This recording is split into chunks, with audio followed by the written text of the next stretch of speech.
Hey guys, welcome back to the channel. So today I want to talk about none other than our friend Colin Cowherd, and the reason why he's on the media today or why he's everywhere on social media is because he had the audacity to come out with a top 10 list, and he left out one team in particular that, to me, it's just nothing but a joke, right? But anyways, let's get into his top 10 list for the playoffs.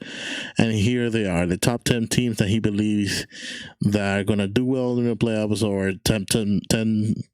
top, like the not top 10 caliber teams that could do well. And at 10, we have the Browns. Yes, you heard that right. The Browns.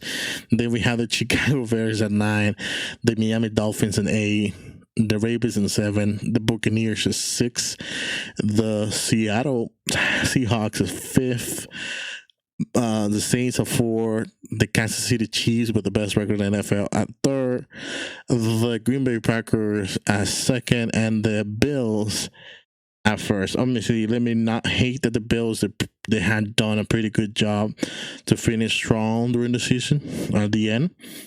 And I guess, putting them in the first is not a big deal. They've been winning games left and right, especially against the Steelers. We know that they beat us at our house, and it was almost like a wake up thing after the Washington Redskins came also and beat us by the end. But anyways, he also had the audacity to put the Green Bay Packers here. And he also admitted it that the Green Bay Packers also had a pretty easy schedule down the line. And let's take a look.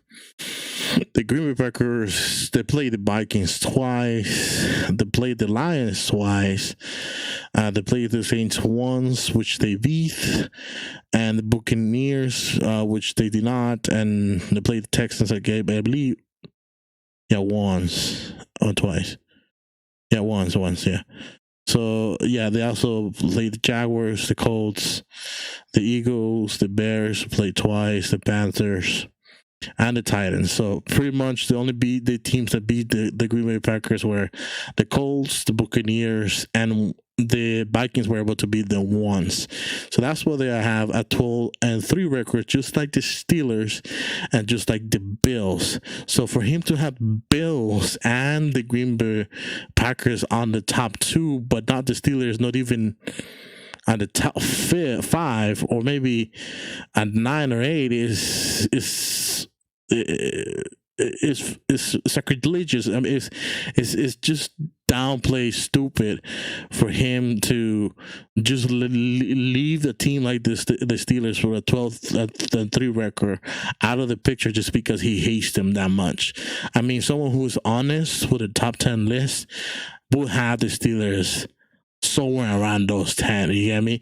But he hates the Steelers so much that he decided to say, you know what, the Miami Dolphins and the freaking Chicago Bears with a 9-7 record, or whatever it is, 8-7 record, is better than the Steelers with a 12-3. And let's be realistic, man.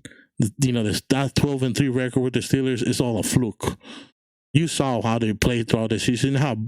You saw how bad they were offensively. They don't deserve to be even here. They don't even deserve to be mentioned by me. That's the things he might probably said in his mind when he was doing this fucking list.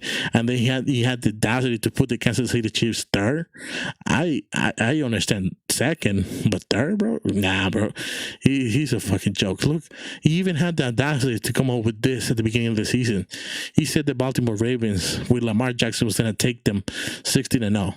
He said, "Oh, I'm gonna jump into the Lamar Jackson train, and he's gonna go 16-0." There you go. Well, the Ravens right here struggling to get into the playoffs right now. They're relying on the Cleveland Browns to lose against the Pittsburgh Steelers this Sunday. Obviously, the Pittsburgh Steelers are going to start Big Ben, and they're going to let Mason Rudolph to go out there and try to show off.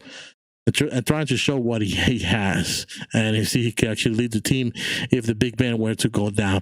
But come on, man, then he has he has the Cleveland Browns on top of the Steelers, and he said the Steelers are going to go 7-9. They're not that much of a good with a team. Let's be realistic. Big Ben doesn't have what it takes. That's what he said at the beginning of the season, right? And then he continues to hate on them after the Steelers with Big Ben on top of the starting quarterback showed them off that he still has something to bring into the table and win games in this league. And let's be honest, like they did have a pretty easy schedule, but they beat the Ravens twice. You could say they struggle to beat all of these teams, but we won at the end. We took that W home. So, we deserve credit. I think the Steelers deserve credit, at least to be in this stage, but whatever. It's Colin Cowherd who we're talking about, the massive hater of the Steelers. So it is what it is, guys. Let me know what you guys think down below about him and about his list. I think we all know what the reaction is going to be. All right, guys. See you guys in the next one.